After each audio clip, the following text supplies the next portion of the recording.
Chalo. Good afternoon, class. Good afternoon. Okay. Today we are started a new experiment, and that is study of mitosis division in onion root tip. इसमें हम क्या करेंगे? Onion का root tip लेंगे और उसका हम mitosis division देखेंगे. ठीक है, अंडर दी माइक्रोस्कोप. अब अनियन रूट टिप में आपको माइटोसिस डिवीजन देखने के लिए किस पार्ट को लेना है, कहाँ उसका डाइसेक्शन करना है, ये भी देखना पड़ेगा ना.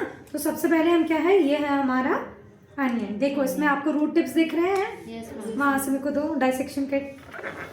ये रूट टिप्स है अपना, प्रॉपरली विजिबल है. तो यहाँ का हम किस पार्ट को लेंगे, ठीक है. ये जो पार्ट है इसका भी आप दिखा रहे हैं कि क्या पार्ट हम लेंगे. सो अब हम इसको अंडरस्टैंड करने के लिए पेपर और पेन का यूज़ करेंगे कि इसको हम किस जोन से लेते हैं, क्या जोन में क्या प्रोसेस होती है, उसके बाद हम अपना डाइसेक्शन प्रोसेस करेंगे. First we have to understand. ठीक है, this is a root tips. ठीक है, रूट टिप्स हमेशा कहाँ कैसे ग्रो करते हैं, डाउनवर्ड्स. हाँ, डाउनवर्ड्स ग्रो करते हैं. ठीक है, तो हम यहाँ से इस रूट टिप का ये वाला पार्ट हम कट करेंगे. कट करने के बाद अब हमारे ये जो पार्ट है इसको हम एलोंगेटेड वे में अंडरस्टैंड करते हैं. Right, this is a elongated way. This part is root tip, right? ये हमारा root tip है. This part is, what is this part? Meristematic zone.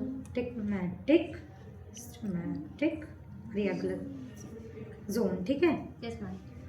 अब what is meristematic zone?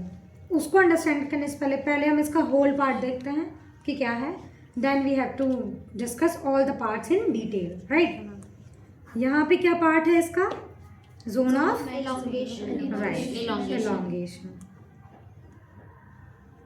यहाँ पे क्या है, Zone of maturation. Very nice, zone of maturation. Right. What is zone of maturation? What is zone of elongation?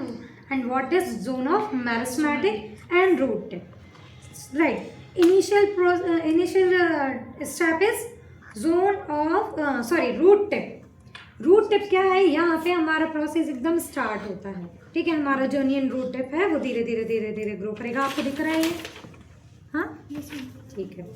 यहाँ पे हमारे जो sales हैं मेरिस्टेमेटिक जोन में, हमारा एम क्या है एक्सपेरिमेंट करने का, बताओ. कोई भी बताओ. स्टेजेस देखने का. एक स्टेजेस देखनी है आपको, माइटोटिक डिवीजन का स्टेजेस देखना है. राइट, तो माइटोसिस डिवीजन आप वहीं से देखोगे ना कि जहाँ पे डिवीजन हो रहा है. राइट, हम कहीं से भी तो नहीं देख सकते, हम वहीं से देख सकते हैं जहाँ से हमारा डिवीजन हो रहा है. राइट, तो zone of meristematic. What is zone of meristematic? Meristematic zone is जहाँ पे हमारा सेल कंटिन्यूसली डिवाइड हो रहा है. ठीक है, यहाँ पे ही हमारे सेल की जो डिवीजन प्रोसेस है, जो वन सेल बोलते हैं ना, एक सेल से डबलिंग होती है, 2n हैप्लॉइड डिप्लॉइड हो जाता है. Right, concept of haploid to diploid is explain in this zone. Meristematic zone में ही हमारा सेल डिवाइड होता है और यहाँ से ही हमारे फेजेस देखने को मिलते हैं. आपको पता है माइटोसिस डिवीजन में कितने फेजेस होते हैं? Anybody can tell me how many phases होते हैं? इंटरफेज होता है और 2 होते हैं. पहले तो उसमें डिवाइड होता है, एक तो इंटरफेज होता है, फिर एक एम फेज होता है, फिर जो what is M phase? M phase is metaphase, जहाँ पे हमारे फर्दर और फेजेस होते हैं. राइट, तो एस फेज होता है. हाँ, तो हमारा जो फर्स्ट फेज है इंटरफेस, वहाँ पे क्या होता है, जो हमारी रूट टिप में चल रहा होता है वो है इंटरफेस. यहाँ पे हमारा सेल प्रोसेस करता है डिवाइड होने के लिए, जैसे उसको क्या क्या रिक्वायरमेंट होती है ना. प्रॉपर हम कहीं भी कोई भी चीज़ स्टार्ट करते हैं तो अपना एक बनाते हैं ना कि हमको यहाँ से स्टार्ट लेना है अपना प्रोसेस. तो यही हमारा रूट टिप है. यहाँ पे इंटरफेस चलता है जहाँ पे हमारा डिवाइडेशन प्रोसेस इनिशिएट होने के लिए खुद को वो प्रिपेयर करते हैं cell. Then is the meristematic zone. यहाँ पे हमारा कंप्लीटली डिवीजन प्रोसेस स्टार्ट होता है. यहाँ पे हमारा जो एम फेज है, जो आपको बताया ना अभी कि हमारा इंटरफेस के बाद आता है, और यहाँ पे हमारे सब फेजेस स्टार्ट होते हैं. नहीं, प्रोफेज, फिर क्या आएगा, metaphase, anaphase and telophase. Right, अब क्या होता है प्रोफेज में, प्रोफेज में हमारा सेल डिप्लॉयड होने के लिए स्टार्ट होता है। मेटा में वहाँ पे सेंट्रोमियर अलाइनमेंट होता है स्पिंडल फाइबर्स का। देन जब हमारा स्पिंडल फाइबर एनाफेज में आते आते वो अपने टूवर्ड्स लेते जाता है toward the centromere. Then telophase तक आते आते क्या होता है वो सेल एकदम टिप पे ऊपर पहुंच जाता है। ऊपर पहुंच जाता है और उसके बाद हमारे क्या आते हैं साइटोकाइनेसिस होता है जहाँ पे हमारे 2 प्रॉपर सेल डिवाइड हो जाते हैं, राइट। तो हमको यहाँ डिवीजन अभी नहीं वो डिवाइड साइटोकाइनेसिस नहीं देखना है, हमको देखना है जहाँ पे स्टेजेस। मेटाफेज में सिर्फ स्टेजेस हैं, प्रोफेज है, एनाफेज है, मेटाफेज है, टेलोफेज है, ठीक है। तो ये सारे फेजेस यहाँ पे देखने मिल जाते हैं। अब अलग अलग क्यों देखने मिलेंगे? वाई? बिकॉज ह्यूज सेल है, बहुत सारे हैं, सभी डिवाइड हो रहे हैं। कहीं पे एनाफेज चल रहा है, कहीं टेलोफेज चल रहा है, कहीं प्रोफेज चल रहा है ना, कहीं पे मेटाफेज चल रहा है। तो यहाँ से ही हमको देखने को मिलेगा, राइट। अब जोन ऑफ एलोंगेशन क्या है? यहाँ पे जब हमारा सेल डिवाइड हो जाता है, साइटोकाइनेसिस होने लगता है, तब वो एलोंगेशन जोन में चला जाता है। एलोंगेशन जोन में प्रॉपर सेल एलोंगेट हो जाते हैं, प्रॉपर अपनी पोजीशन पे हो जाते हैं। टू है मैच्योर हेल्दी बोलते हैं ना, हेल्दी है हमारा तो हेल्दी सेल वहाँ पे। अब जोन ऑफ मैचुरेशन क्या है? जोन ऑफ मैचुरेशन इज जहाँ पे हमारा 2 सेल प्रॉपरली मैच्योर हो चुका है।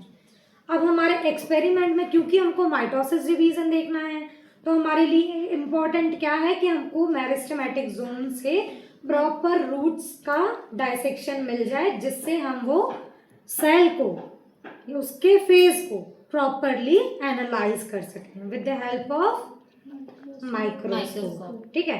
अब हमारे यहाँ पे आ गया आपका एक्सप्लेनेशन पार्ट किया हमने, ठीक है। अब हम यहाँ पे देखेंगे डाइसेक्शन, ठीक। डाइसेक्शन में आप क्या करोगे? ये है हमारा, करोगे आप, मैं सिर्फ आपको एक्सप्लेन करके जा रही हूँ, इसके बाद आपको ही करना है। पेट्री प्लेट कहाँ है? ये हमारा पेट्री, राइट। यहाँ पे हमको ये हमारा रूट टिप। अब आप किस रूट टिप को लोगे बताओ? तुम बताओ, करा है ना आपने? अब आप इसको तो लोगे नहीं, ये ऑलरेडी डेड है, ठीक है। तो हमको ये आना चाहिए कि हमको लेना किसको है, किसी को भी नहीं लेना है। This is a fresh tip, ठीक है, एकदम फ्रेश है। इसका आप डाइसेक्शन करेंगे। डाइसेक्शन के बाद ये रूट टिप है, इसको आप रिमूव करेंगे और मेरिस्टेमेटिक जोन मतलब इसके जस्ट ऊपर वाला आप इसको लोगे। उसके बाद इस रूट टिप को आपको ही करना है। यहाँ पे लेने के बाद क्या करोगे? रूट टिप को प्रॉपरली हम एसिटिक एसिड और मेथनॉल से इसको फिक्स करेंगे। क्यों करेंगे फिक्स? इसलिए फिक्स करेंगे क्योंकि ये सेल कंटिन्यूसली डिवाइड है और हमको अगर किसी फेज को देखना है तो वो वहीं के वहीं उसका प्रोसेस स्टॉप करने के लिए कि एनाफेज है तो वो टेलोफेज में कंटिन्यूसली डिवाइड ना हो, क्योंकि फिर हम कैसे देखेंगे फेज? अगर वो फिक्स नहीं होगा, डिवाइड होगा तो हम डिवाइडिंग चीज़ नहीं देख पाएंगे, हमको फिक्स करना होगा। तो हम एसिटिक एसिड और मेथनॉल में इसको हाफ एन आवर के लिए फिक्स होने के लिए हमको रेस्टिंग पीरियड पे डाल देंगे। And what is the time of period is 30 minutes, okay. फिर आफ्टर 30 मिनट्स क्या करेंगे हम? क्या करोगे? Hydrochloric acid. हाँ, हाइड्रोक्लोरिक एसिड में हम उसको जस्ट डिप आउट करेंगे एंड उसको एक्सट्रैक्ट कर लेंगे। उसके बाद आप उसका प्रॉपर डाइसेक्शन करोगे, डिसइंफेक्ट करोगे। पहले हाइड्रोक्लोरिक एसिड डाल के फिक्स, हाँ, फिक्स हीट फिक्स करोगे। उसके बाद हम क्या करेंगे? इसका हीट फिक्स के बाद क्या करेंगे? अपन इसको स्टेनिंग के लिए लेंगे, ठीक है। अब इसमें कौन सा स्टेन होता है? यहाँ पे होता है एसिटोकार्मिन इरोजिन स्टेन, ठीक है। हम इसको क्यों लेते हैं? क्योंकि हमको यहाँ पे न्यूक्लियर स्टेन करना है जो कि न्यूक्लियस में होता है, राइट। न्यूक्लियस में क्यों हो रहा है? क्योंकि हमारा जो सेल है, जो हमारे देख रहे हैं वो तो न्यूक्लियस सेल देख रहे हैं ना। न्यूक्लियस में क्या होता है? क्रोमोसोम होता है। क्रोमोसोम का ही तो माइटोटिक डिवीजन देख रहे हैं, उसी के स्टेजेस देख रहे हैं। तो हमारा जो स्टेन होगा वो होगा एसिटोकार्मिन स्टेन, ना कि ग्राम स्टेन। ग्राम स्टेन क्यों नहीं हो सकता कॉमनली, क्योंकि अपन एचवीली देखते हैं तो हमारे सबसे ज़्यादा थॉट में क्या आता है, ग्राम स्टेन आता है। तो ग्राम स्टेन क्यों नहीं होगा, क्योंकि हमारे यहाँ पे सेल का आइडेंटिफिकेशन नहीं हो रहा है, यहाँ पे हो रहा है न्यूक्लियस का।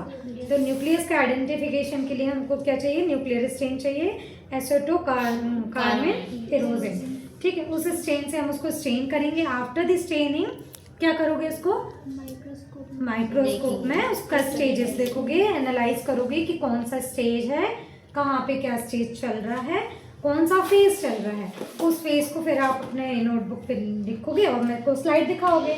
ठीक है, इतना काम करो। बाकी कहीं पे भी डाउट आता है तो मैं लैब में हूँ, आपको एक बार और एक्सप्लेन कर दूंगी। ठीक है, थैंक यू सो मच।